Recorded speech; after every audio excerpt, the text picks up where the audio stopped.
Ernest Krulej je v Sevnici ustanovil splošno gospodarsko zadrugo, bil dejaven v mnogih društvih, še posebej v sokolskem in gasilskem.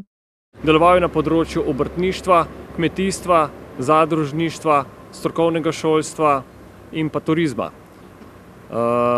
Sevničani se ga bojo verjetno najbolj spominjali po tem, da je z ustanovitvijo električne zadruge Sevnica bila elektrificirana, dobila se razsvetljavo, da je kot župan v Sevnico pripeljal javni vodovod.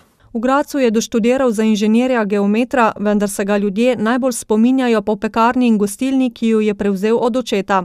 Mama je zamesila kruh, ga dala v pehar, pa listek gor, pa sem ga nesla v peč v Kruleju, da ga izpekel, ko sem šla iz šole, sem ga pa domov nesla, pečenega.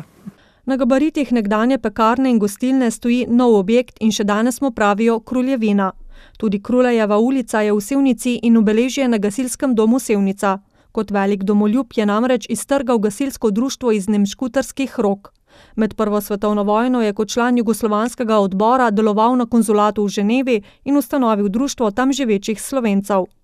V okviru tega društva so si prizadevali tudi neko akcijo za v mednarodnem svetu pospešiti prizadevanja za osvoboditev in združitev južnoslovanskih narodov, kar je dejansko tudi Kruljev prispevek k nastanku kraljevine SHS oziroma kraljevine Jugoslavije.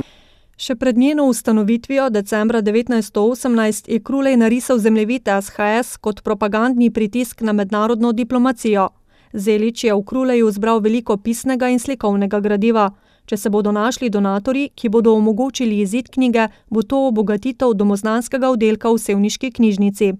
O takih znanih ali pa poznanih osebnostih, da se izda kaj, da ostane za nami, da bojo naši potomci tudi malo spoznali, kako je bilo, pa kakšno je bila Sevnica, ker danes zelo malo vejo.